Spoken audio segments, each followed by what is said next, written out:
Nitish Kumar NDA में आ गए। NDA में आने के बाद नीतीश ने जहां बीजेपी से कदम मिलाकर चलना शुरू कर दिया, वहीं एनडीए में आने के बाद बीजेपी बिहार में मजबूत अवस्थ हुई है। साथ ही बीजेपी की मुसीबतें भी बढ़ गई है।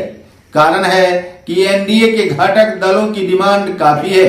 बिहार में सीटों की संख्या जहां 40 है, वहीं बीजेपी के सहयोगी दलों की डिमांड को देखकर ऐसा लगता है कि बीजेपी आखिर किस प्रकार से इनकी डिमांड पूरी करेगी।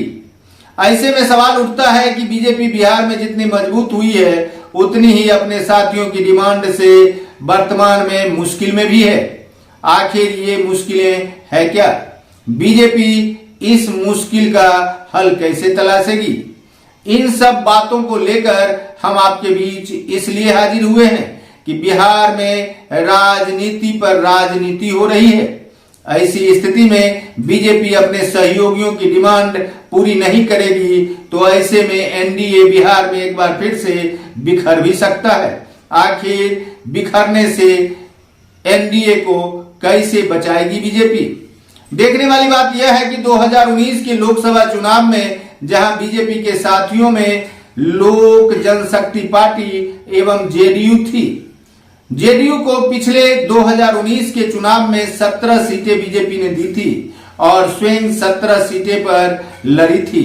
साथ ही 6 सीटों पर लोजपा के उम्मीदवार को उतारा गया था तथा रामविलास पासवान को लोकसभा की सीट नहीं देकर राज्यसभा भेज दिया गया था। ऐसी स्थिति में लोजपा को राज्यसभा की 1 सीट मिली थी, जबकि लोकसभा की 6 सीट गठबंधन धर्म के तहत मिली थी। ऐसी स्थिति में इस बार जेडीयू बीजेपी लोक जनशक्ति पार्टी के 2 धड़े एवं मांझी की पार्टी तथा उपेंद्र कुशवाहा की पार्टी एनडीए की अंगों में से एक है।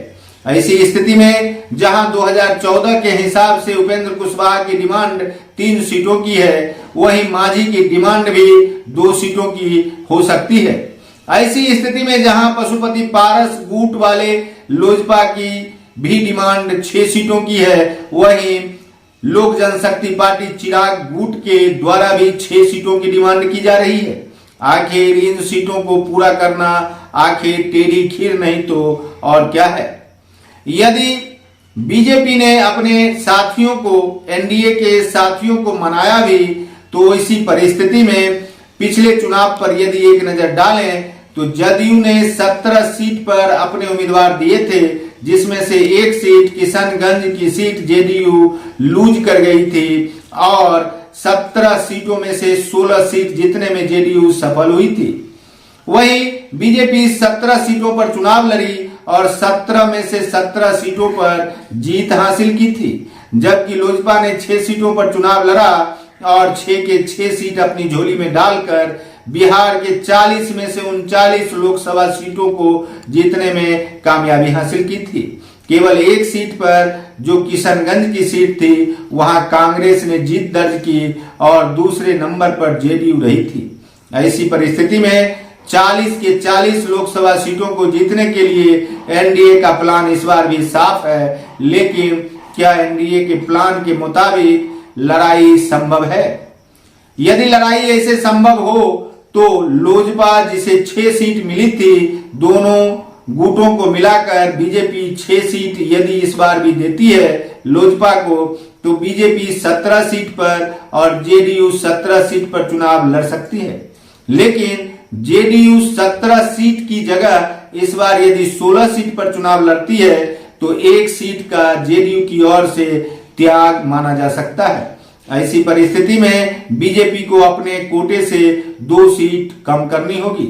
ऐसी स्थिति में यदि 15-15 सीटों पर बीजेपी और जेडीयू लड़ती है तो शेष बचे 4 सीटों में कुशवाहा की पार्टी एवं मांझी की पार्टी को निपटाया जा सकता है। देखने वाली बात यह है कि मांझी 2 सीटों की डिमांड कर रहे हैं और बीजेपी अपने सहयोगियों में जीतन राम मांझी को 1 सीट देना चाहती है, लेकिन बिहार की जो वर्तमान हालात है उसमें मांझी का भाव काफी बढ़ गया है। कारण है कि इनके पास 4 विधायक हैं और यदि मांझी एनडीए से टूट कर निकलते हैं तो वर्तमान सरकार पर खतरा भी आ सकता है। ऐसी परिस्थिति में यदि मांझी को 2 सीटें दी गई और उपेंद्र कुशवाहा को 3 की जगह 2 सीटें दी गई तो कुल 4 सीट कुशवाहा और मांझी के जिम्मे, जबकि 6 सीटों में पशुपति पारस और चिराग दोनों गुट को निपटाया जाएगा तो कुल 10 सीटें हुई और इधर 15-15 सीटों पर बीजेपी और जेडीयू चुनाव लड़ेगी। इस प्रकार से एनडीए 40 सीटों का अपना एक फार्मूला बना चुकी है, लेकिन इस फार्मूले के तहत भी बीजेपी को अपने जीते हुए 2 सांसदों का टिकट काटना होगा, जबकि जेडीयू में 16 सीट जीती हुई है, उसमें से जेडीयू को भी 1 सांसद का टिकट काटना होगा।